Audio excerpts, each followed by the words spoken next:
Hello বন্ধুরা, আসসালামু আলাইকুম। আশা করি সবাই ভালো আছেন। আবারও চালু হলো শ্রীলঙ্কার ই ভিসা তথা ইটিএ অ্যাপ্রুভাল। ইটিএ অ্যাপ্রুভালটা হচ্ছে ইলেকট্রনিক ট্রাভেল অথরাইজেশন। এটা একটা ই ভিসার মতোই, যদিও গত এপ্রিলের দিকে শ্রীলঙ্কা এই ইটিএ অ্যাপ্রুভালটা বন্ধ করে দেয় এবং নতুন একটি ভিসা সিস্টেম লঞ্চ করে। সেটা হচ্ছে ই ভিসা, যার ফিও অনেক বেশি ছিল, প্রায় $50 উপরে। আর এই ইটিএ অ্যাপ্রুভালের ফি হচ্ছে অনলি $20। কিন্তু 2 থেকে 3 মাস যেতে না যেতেই তারা একটা নোটিশের মাধ্যমে জানিয়ে দেয় যে তাদের সকল ই ভিসা সিস্টেম বন্ধ হয়ে গেছে। তখন যে কোনো ট্রাভেলার ভিসা অন অ্যারাইভাল সুবিধা নিত, যার ফি ছিল $50। গত 27 সেপ্টেম্বর শ্রীলঙ্কার ইমিগ্রেশন তাদের আবার ইটিএ অ্যাপ্রুভালটি চালু করেন, যেটার মাধ্যমে আমরা খুব সহজেই শ্রীলঙ্কার ইটিএ অ্যাপ্রুভাল নিয়ে শ্রীলঙ্কা ট্রাভেল করতে পারি এবং সেটার ফিও মাত্র $20 ধরা হয়, যেটা পে করতে গেলে সম্ভবত $21 থেকে $22 আপনার কার্ড থেকে কেটে নিতে পারে। চলুন তাহলে আমরা দেখে নেই খুব সহজেই কিভাবে আমরা শ্রীলঙ্কার ইটিএ অ্যাপ্রুভালের জন্য অ্যাপ্লাই করতে পারি। শুরুতে আমরা একটা ব্রাউজারে চলে আসব এবং লিখব ইটিএ শ্রীলঙ্কা। এই লেখাটা লিখলে আমাদের সামনে অনেকগুলো লিঙ্ক চলে আসবে। তার মধ্যে যে প্রথম লিঙ্কটা, যেটা eta.gov.lk, হ্যাঁ, এই লিঙ্কটাতে আমরা প্রবেশ করব। প্রবেশ করার পর এখানে একটা নোটিশ দিচ্ছে, এই যে দেখুন 27/9/2024। এই নোটিশটার মাধ্যমে তারা বিস্তারিত লিখে দিছে। তবে এখানে তারা China, India, Indonesia, Russia, Thailand, Malaysia and Japan এই দেশগুলোর জন্য ভিসা ফ্রি এন্ট্রি দিয়েছে। তো আমরা এটাতে ওকে ক্লিক করব, তারপর ইংলিশ ল্যাঙ্গুয়েজ সিলেক্ট করব, তারপর এখানে অ্যাপ্লাইতে যাব। অ্যাপ্লাইতে যাওয়ার পর এখানে নিচে অ্যাগ্রি দিব। অ্যাগ্রি দেওয়ার পর tourist ETE, business purpose ETE, transit ETE. তো ট্রানজিট ইটিএটা সম্ভবত ফ্রি, যেটা আগেও ফ্রি ছিল, এখনও সম্ভবত ফ্রি আছে। আর হচ্ছে আমরা অ্যাপ্লাই করব অ্যাপ্লাই ফর অ্যান ইন্ডিভিজুয়াল, অর্থাৎ আপনি যদি একা অ্যাপ্লাই করেন তাহলে এটাতে ক্লিক করবেন, আর আপনি যদি আপনার ফ্যামিলি সহকারে অ্যাপ্লাই করেন তাহলে অ্যাপ্লাই ফর এ গ্রুপ এটাতে ক্লিক করবেন। তো আমি এটাতে যাব। যাওয়ার পর সেম আগের মতোই এখানে সারনেম দিব, তারপরে হচ্ছে এটা পাসপোর্ট অনুসারে এখানে গিভেন নেম, এখানে আপনার টাইটেল, আপনি যদি ছেলে হন তাহলে মিস্টার, আর মেয়ে হলে মিসেস বা মিস, যেটাই আপনার সাথে যায় সেটা দিবেন।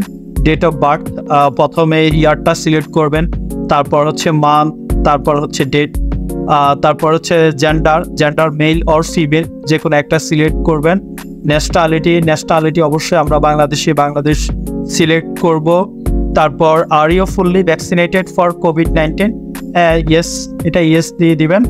Country or region of birth, আপনার পাসপোর্ট অনুসারে আপনার জন্ম কোন দেশে সেটা এখানে মেনশন করে দিবেন, সিলেক্ট করে দিবেন। তারপর অকুপেশন, আপনি কি করেন, যদি জব হোল্ডার হয়ে থাকেন তাহলে প্রাইভেট সার্ভিস দিবেন, private service.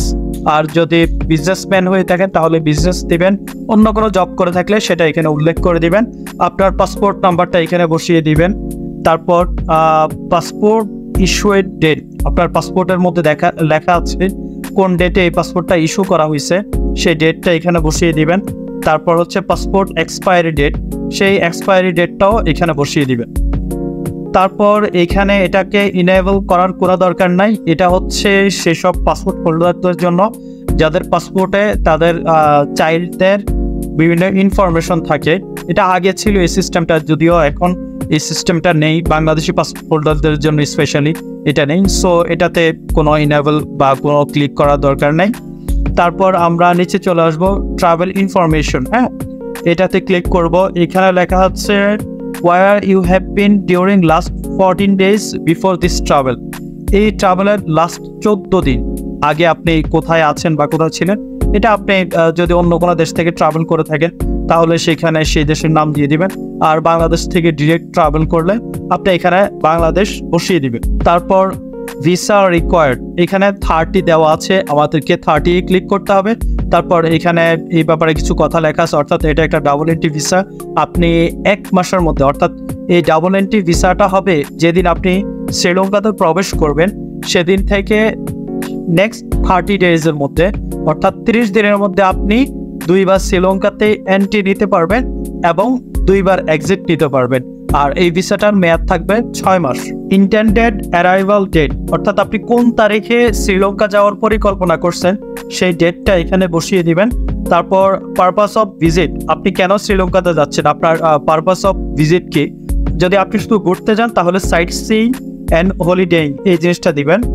Port of departure, এটা হচ্ছে আপনি যে পোর্ট থেকে অর্থাৎ যে এয়ারপোর্ট থেকে ডিপার্ট করবেন সেই এয়ারপোর্টটা এখানে বসিয়ে দিবেন। আপনি যদি বাংলাদেশ থেকে যান তাহলে শাহজালাল ইন্টারন্যাশনাল এয়ারপোর্ট দিবেন, আর আপনি যদি অন্য কোনো দেশ থেকে যান তাহলে সেই দেশের এয়ারপোর্টের নামটা এখানে বসিয়ে দিবেন, বাট এটা ম্যান্ডেটরি না। এয়ারলাইন্স অর ভেসেল, অর্থাৎ আপনি কোন এয়ারলাইন্সে যাবেন, যদি আপনি শ্রীলঙ্কান এয়ারলাইন্সে যান এখানে শ্রীলঙ্কান এয়ারলাইন্স লিখে দিবেন। তারপর ফ্লাইট নাম্বার, এখানে ফ্লাইট নাম্বারটা আপনি লিখে দিলেন, যেমন হচ্ছে UL0189 যে কোনো একটা ফ্লাইট নাম্বার এখানে বসিয়ে দিলেন, অথবা আপনি যে ফ্লাইটে যাবেন সেই ফ্লাইট নাম্বারটা আপনার টিকিটে লেখা থাকবে সেই ফ্লাইট নাম্বারটা আপনি এখানে বসিয়ে দিলেন। তারপর কন্ট্যাক্ট অ্যাড্রেস, এখানে আপনার পাসপোর্ট অনুসারে যে কন্ট্যাক্ট অ্যাড্রেস আছে সেই অ্যাড্রেসটা এখানে বসিয়ে দিলেন। তারপর এখানে হচ্ছে আপনি কোন সিটিতে বসবাস করতেছেন, অর্থাৎ আপনার জেলা শহরের নাম এখানে দিয়ে দিলেন। স্টেট হয় হচ্ছে আমাদের যে বিভাগ, সেই বিভাগটার নাম এখানে বসিয়ে দিলেন, আপনি কোন বিভাগের আন্ডারে। পোস্টাল কোড, আপনার পাসপোর্টে আপনার অ্যাড্রেসে একটা পোস্টাল কোড দেওয়া থাকে, সেটার নাম এখানে দিয়ে দিলেন। আর হচ্ছে কান্ট্রি ও রিজিয়ন, এখানে অবশ্যই আপনি বাংলাদেশ দিবেন। তারপর অ্যাড্রেস ইন শ্রীলঙ্কা, এখানে আপনি শ্রীলঙ্কার যে হোটেল সেই হোটেলের নাম এবং হোটেলের অ্যাড্রেসটা এখানে বসিয়ে দিবেন। ইমেইল অ্যাড্রেস, এটা খুব গুরুত্বপূর্ণ একটা বিষয়, এটা কখনোই ভুল করা যাবে না। এই ইমেইল অ্যাড্রেসটা অনেকে হোটেলের ইমেইল অ্যাড্রেস দিয়ে দেয়, না, এই ইমেইল অ্যাড্রেসটা হবে আপনার পার্সোনাল ইমেইল অ্যাড্রেস, এটা ভুল করা যাবে না। এটা ভুল করলে কিন্তু ওই ভিসাটা অর্থাৎ ETA অ্যাপ্রুভালটা সেই ইমেইলে চলে যাবে। সুতরাং একটা ভ্যালিড ইমেইল এখানে বসাতে হবে এবং সেটা বারবার চেক করে নিতে হবে। তারপর ফোন নাম্বার, এখানে আপনার একটা ভ্যালিড ফোন নাম্বার দিয়ে দিলেন, আর এই দুইটা দেওয়া বাধ্যতামূলক না, আপনি চাইলে দিতে পারেন, না চাইলে নাই। তারপর এখানে যে 3টা বিষয় আছে যে আপনার ভ্যালিড রেসিডেন্স কার্ড আছে কিনা, রেসিডেন্স ভিসা আছে কিনা শ্রীলঙ্কার, যদি না থাকে তাহলে নো দিবেন। তারপর হচ্ছে আপনি বর্তমানে শ্রীলঙ্কাতে একটি ভ্যালিড ভিসা নিয়ে অবস্থান করতেছেন কিনা, যদি ইয়েস হয় ইয়েস, আদারওয়াইজ নো দিয়ে দিবেন।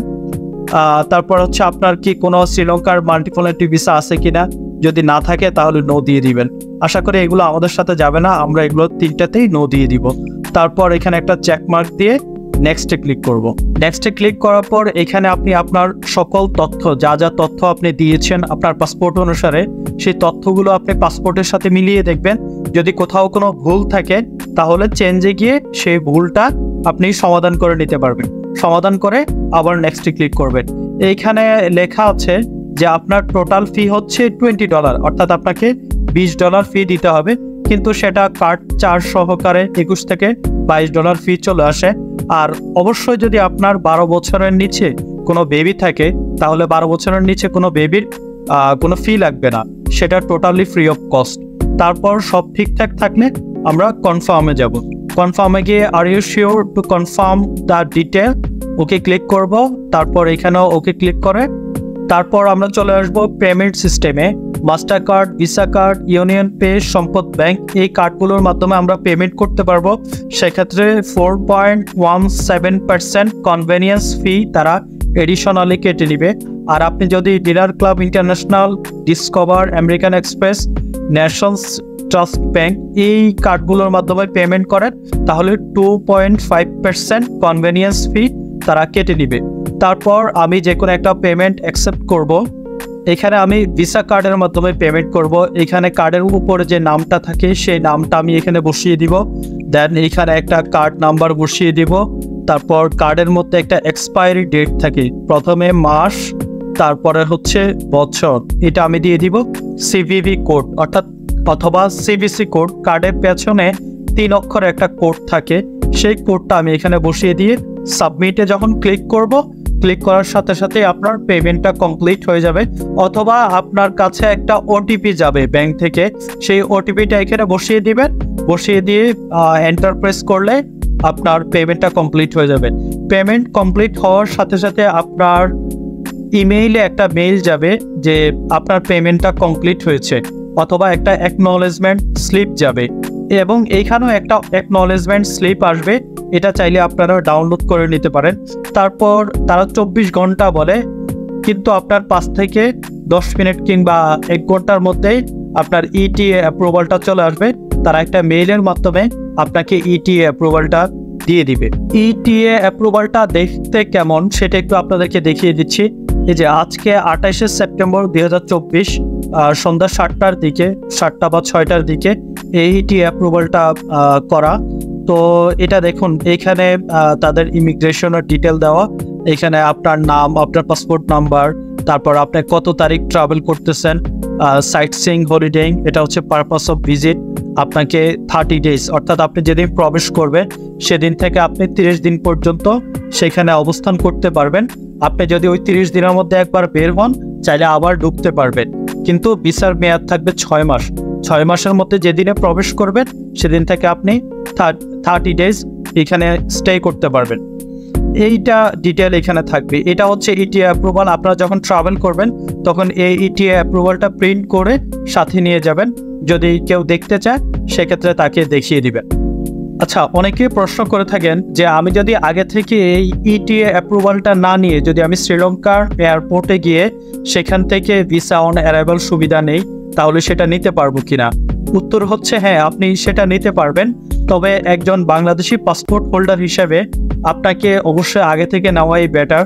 কারণ হচ্ছে আপনি যদি কোনো থার্ড কান্ট্রি থেকে শ্রীলঙ্কাতে ট্রাভেল করেন অথবা বাংলাদেশ থেকে ট্রাভেল করেন না কেন, সেক্ষেত্রে বাংলাদেশের যে ইমিগ্রেশন আছে তারা যদি আপনাকে এটার ব্যাপারে জিজ্ঞাসা করে এবং তারা যদি এটাকে একটা দোষ হিসেবে ধরে নিয়ে তারা যদি আপনাকে ইমিগ্রেশন ক্লিয়ারেন্স না দেয় বা কোনো প্রকার ঝামেলা করে, সেক্ষেত্রে আপনার কিন্তু একটু সমস্যা হতে পারে, অথবা বোর্ডিং পাস দিতেও অনেক সময় ঝামেলা করতে পারে।